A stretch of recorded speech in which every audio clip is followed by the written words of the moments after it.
City and state leaders in Los Angeles have accused President Trump of deliberately provoking chaos after a third day of protest descended into violence. Law enforcement officers fired tear gas and rubber bullets at crowds who'd gathered, while some protesters torched cars and tried to block a major road. Well, President Trump called for the National Guard to move in following earlier confrontations as immigration officers rounded up unauthorized migrants. The Los Angeles Police Department says that a phone alert's been sent to people in the Civic Center area declaring an unlawful assembly, with protesters told to leave. They also add that business owners are reporting looting. Well, our correspondent John Sudworth has the latest. Once again, downtown Los Angeles echoed to the sound of tear gas and rubber bullets. At one point, protesters surged onto one of the city's busiest highways before the police eventually cleared the road. These were scenes that were repeated throughout the day. Over the past few minutes, you can probably see the guy with the green gun there. He's been firing rubber bullets at the direction of the crowd, and it shows you just how volatile the situation is. This, though, is what's turned the localized protests into a major story. President Trump's protocol-busting decision to send in the National Guard against the wishes of the state governor and the city's mayor. Deploying federalized troops is a dangerous escalation, but we need to be real about this. This is about another agenda. It's not about public safety. There's clearly no plan, and there is clearly no policy. Mr. Trump, though, insists the National Guard are needed to keep the peace. I mean, if we see danger to our country and to our citizens, we'll be very, very strong in terms of law and order. It's about law and order. This Waymo self-driving car was set alight, another illustration of the sporadic violence. But the majority of protesters have been peaceful, many of them from the immigrant community themselves. There's some people that they're working, not even for the minimum wage, but they have to work. And what do you say when Donald Trump says, I have a mandate? I was elected on the promise of deporting people. He's not the boss, only God.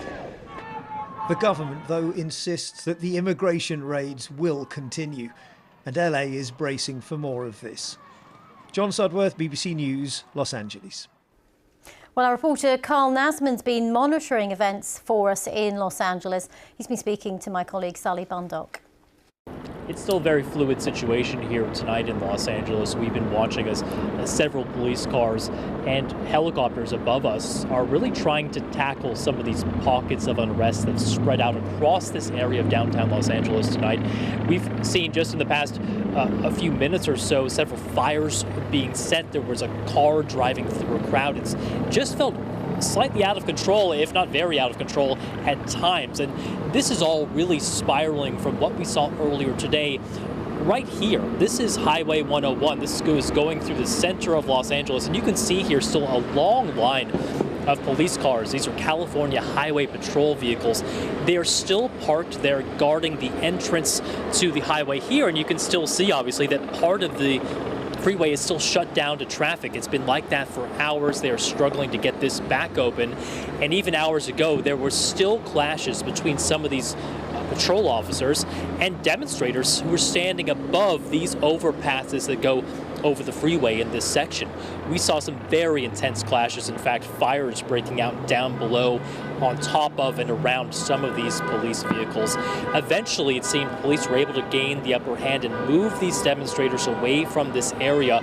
That, though, spread some of the troublemakers and people that are out late into this night, really intent on continuing these demonstrations out into the further reaches of the city. But, you know, this is a scene right now where we've seen several dozen people arrested and the authorities right now trying to gain the upper hand. And of course, these are all scenes that we know President Trump will be following and will be watching. And this is something that he says he wants law and order on the streets. Officials here say they have it under control. But right now, the scenes that we're seeing play out certainly don't necessarily say that Los Angeles right now is a city that is necessarily calm. And of course, President Trump made the very controversial step of sending in the National Guard on Sunday. Just describe how that has changed things and impacted the mood among demonstrators and protesters. Yeah, I was speaking with one demonstrator earlier on this afternoon, and she was very emotional, and she said really the spark for these protests across these 3 days in Los Angeles were those immigration enforcement actions that we saw at several locations in Los Angeles. This is a sanctuary city. It's a city made up of immigrants. It has one of the largest concentrations of undocumented migrants in the entire country. And so those immigration actions by those ICE agents, I think, really struck this community personally and struck it hard. But, you know, that was a spark. But the fuel seems to be, at least if you talk to California officials, the president's decision to federalize some of these National Guard members, send them to Los Angeles, and have them symbolically, essentially, guard the federal buildings. Because it's interesting, I should say that even despite the amount of unrest that we have seen playing out this afternoon and this evening, we actually haven't seen the National Guard itself doing much of the responding. They're not the ones out here confronting protesters or demonstrators. They haven't been the ones really here to try to get things under control. They've mostly just been guarding the entrance to the Federal Detention Center, which is just across the highway here. So although it was a very symbolic move, it seems to be something that definitely inflamed tensions here, but it doesn't seem like they're actually playing that role of peacemaker like President Trump might have hoped. Well, it's definitely inflamed tensions between Gavin Newsom and the president. That's California's governor, of course, Gavin Newsom, who is urging President Trump to revoke the troop deployment. But it would seem the White House is not willing to do that at this moment, saying they are rightfully stepping in to restore law and order. So a real stalemate there. Even as we see the tension and the clashes playing out in the streets, we also have this war of words, don't we, between state officials like Gavin Newsom, the local mayor here, Karen Bass, and then the President of the United States.